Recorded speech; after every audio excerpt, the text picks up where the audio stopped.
नमस्कार. हे पत्र लिहिताना शब्द कमी पडतील अशी भावना मनात आहे. कारण तुमच्या सोबत जे घडलं, जे तुम्ही सहन केलं आणि तरीही ज्या धैर्याने तुम्ही उभे आहात ते शब्दात मांडणं सोपं नाही. राजकारणात तुम्हाला जिल्हा परिषदेसाठी तिकीट मिळालं नाही, अन्याय झाला, दुर्लक्ष झालं, पण तरीही तुम्ही थांबल्या नाहीत. तुमचं पाऊल डगमगलं नाही, तुमचा विश्वास ढळला नाही.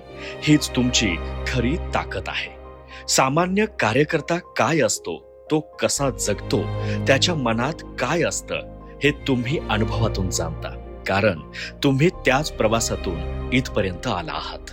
तुम्ही कधी पदासाठी लढला नाहीत, तर माणसांसाठी झटत राहिलात. लोकांसाठी काम करताना तुमच्या मनात कधी सूड नव्हता, द्वेष नव्हता, फक्त सेवा होती.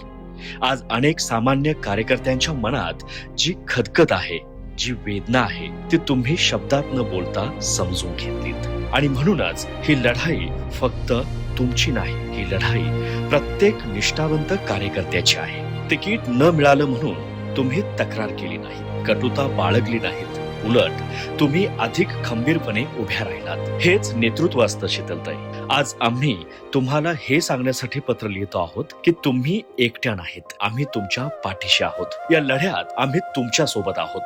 तुमच्यावर अन्याय झाला असेल, पण जनतेच्या मनात तुम्हाला न्याय मिळालेला आहे. तुमचा संघर्ष लोकांना दिसतोय, तुमचं प्रामाणिकपण लोकांना जाणवतंय. आज तुम्ही उभी असलेली ही लढाई इतिहास घडवेल. कारण ती स्वार्थासाठी नाही, तर सर्वसामान्य माणसांसाठी आहे. ताई, तुमचा आत्मविश्वास कमी होऊ देऊ नका. तुमची वाट कठीण असेल, पण खरी आहे.